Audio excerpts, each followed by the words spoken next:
yeah. Alright, so probably a lot of you forgot that I actually own this car still. Today, this car is getting a little bit of love. This is just gonna be staying here because it is again fucking broken. You don't have a Subaru if it's not broken, by the way. Fun fact. So we're installing sway bars today. We've got the front and rear, they're over there, past like all of this stuff here. So that's what we're doing today. I'm gonna move my car. This is gonna be fun. But I forgot this car is an automatic. Manual swap coming soon. Soon being 9 months, but it'll be here. Is that? Hold up. Hold up. Did it just start snowing now? Are you f***ing kidding me? No way is it snowing now. I'm gonna start my car. Oh shit. Jesus. Prime the fuel pump. Start the car. There it is.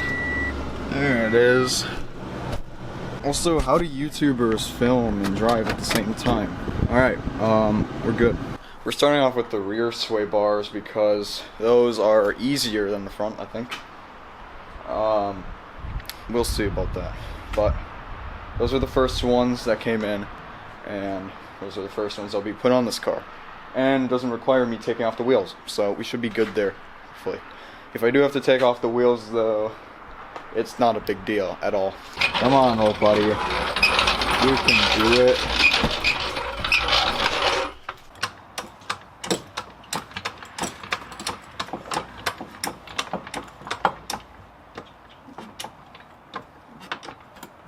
There's that. Hey, this could actually pass off as a really small trailer hitch. I'm not installing another trailer hitch though. That would be stupid. Right, what's the first thing a mechanic needs? Tools. I don't know any of that. Found it.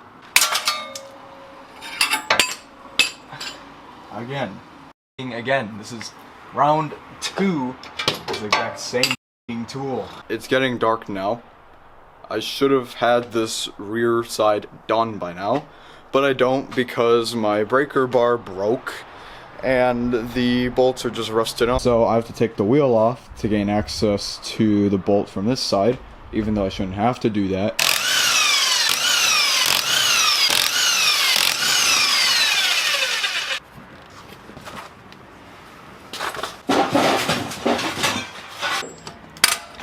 Yes, finally, something.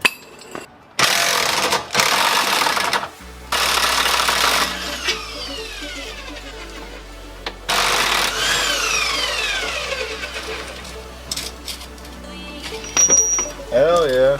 I won't record the other side because that's a pain and the lighting sucks over there, so I'll just fast forward to when this is done, and then I'll reinstall everything and we'll move to the front.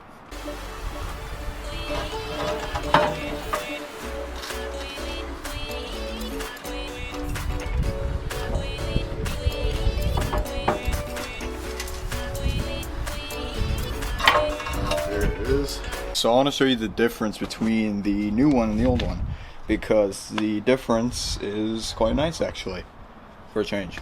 This car is going to be rocking corners after this. You won't even believe that it's a Corolla. You'll think like, oh wow, look at that 4-door GT86. Oh wait a minute. Just kidding. This slightly darker shade one, it's a little too small, so we're gonna say goodbye to this one. Actually, I want a photo for Instagram real quick. Goodbye to this one.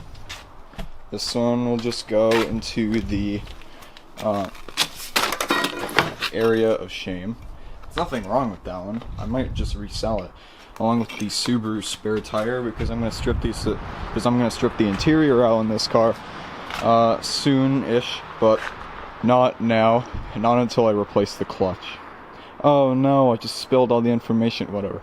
More info on this car next video. Back to our regularly scheduled program.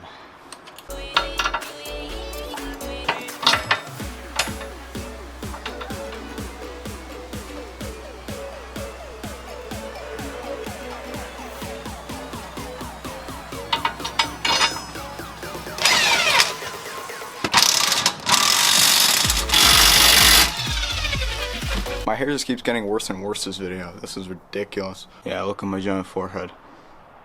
This is forehead porn right here. Don't tell YouTube. Alright, so that's the rear part of the car done. Wasn't too bad actually. Whoa. It's like I'm in a lifted Corolla. I should do that. You know what? Screw it. Maybe I should just get a Toyota Matrix as my next car. And lift it. I should get the all-wheel drive XR one. Oh man. A lot of you are gonna hate me for this. If I had a nickel for everyone who told me to go sell this car when I got my Subaru, I could probably just buy another Corolla. Alright, front side is up. We are gonna pull the sway bar from here. I just have to take out the end links first and then remove it from the car. Thing is, you can't really see anything, so I'll sort of just keep the camera out here. I mean, I'm not making tutorial videos anyway, so it doesn't matter. Also, I'm kind of glad that I ended up getting a new sway bar anyway, because this one is a little bit weaker just because I nicked it a couple times with my angle grinder while I was cutting off the old end links. So it's probably a good thing that I am pulling the old sway bar. Yeah. This one might start rusting out eventually, since I only just put a little bit of paint on the bare metal. So, good thing. It's a good thing I'm replacing this thing.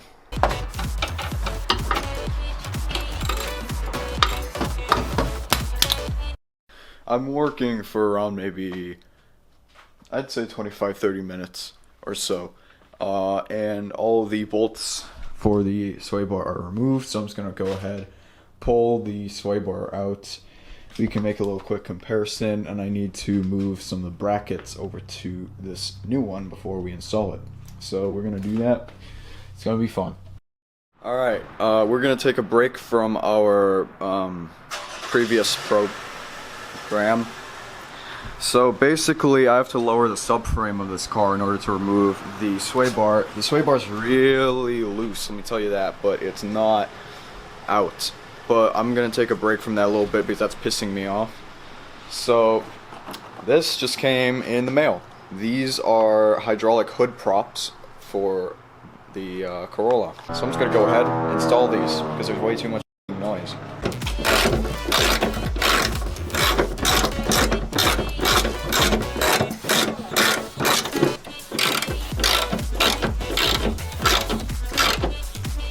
So basically, I have to remove this bolt here. Let me grab my camera.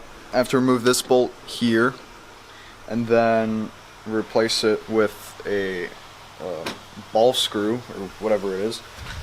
And then I have to mount another one of these ball and socket joints onto this end, and then put it into the fender. So let's do it.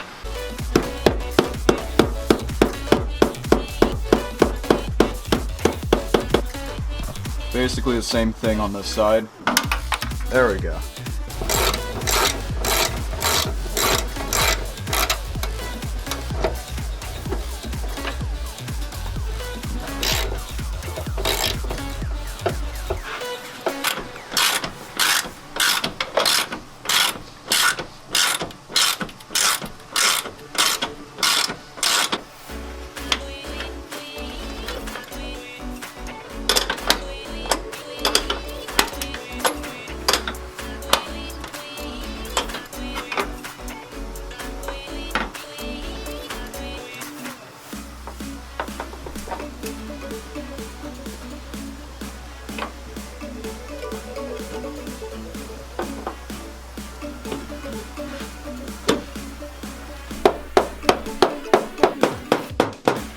Alright, so we go hood closed, hood closes, it closes all the way.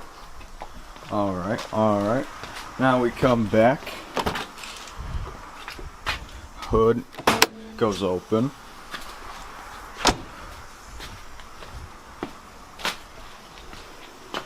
and now, hey look, oh god. Oh boy. Good thing I tested it. This would be bad if both of these fell off at the same time. Not as successful as I hoped it would be. So, stuff has happened. After a very long and extensive period of time, I have finally gotten this stupid sway bar removed. Thank God for that. I don't know why it's designed like this. There's so many curves and crap, and I've had to lower the subframe a little bit in order to remove it, which is quite annoying. I don't know why they have to design it in a way that makes you have to drop the subframe. It's weird. I don't know. Is this the only car, or most cars like this? Because if most cars are like this, then oh god, I don't want to do another one of these. I do want to show a little bit of comparison. It's funny, on camera, I noticed in pictures, there doesn't really seem to be much of a difference, but in real life, it actually is quite the difference. So, I don't know, if I can like try to finger estimate. Something like that. So we'll see how the car will handle with both the front and the rear sway bars in the car. But I want to go ahead and try to see if I can get this in tonight. If I can't, then I'll just do it tomorrow, because I can probably get it in tomorrow, but we'll see. We'll see.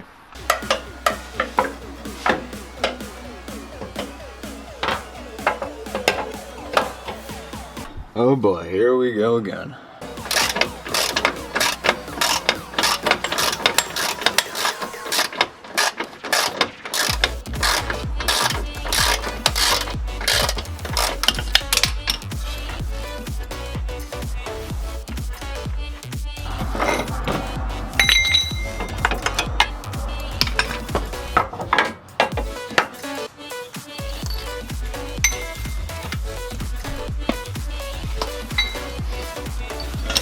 We're making good progress, guys. Woo! Alright, so we got the new one in.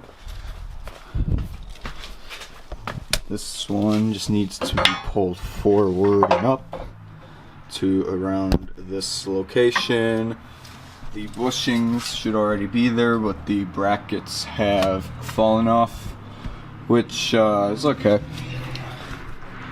So I'm going to begin to bolt in the subframe, then we should be done.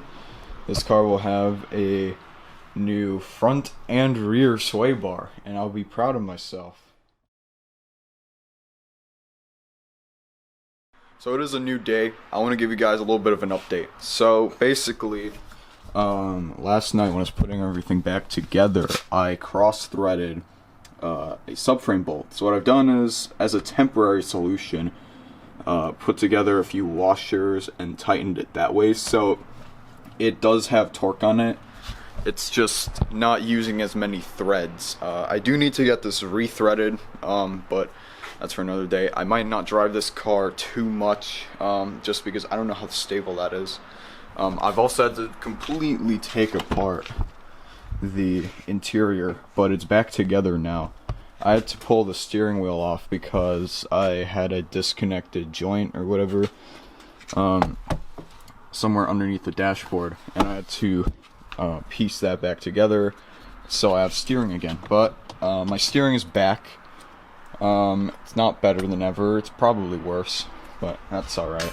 I had to disconnect the battery so the airbag wouldn't go off, and I'm hoping that my airbag doesn't go off when I put this back together. Negative terminal on there, and get the battery terminal tightened back up.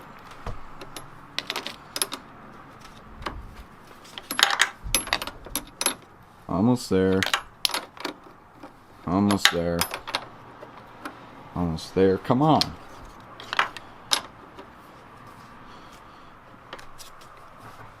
There we go. Honestly, I shouldn't even had to have touched the steering stuff, but because I lowered the subframe, the joint was disconnected, so I had to reconnect it, blah blah blah.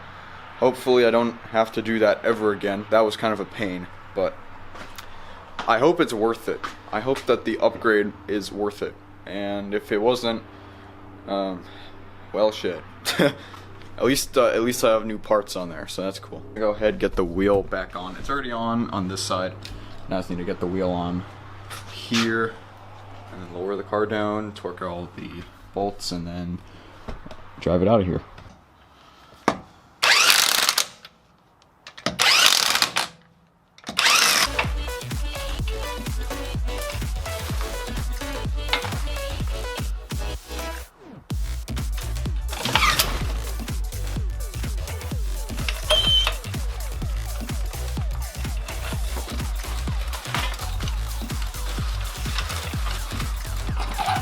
I'm kind of weirded out right now because this car looks lower now than it did.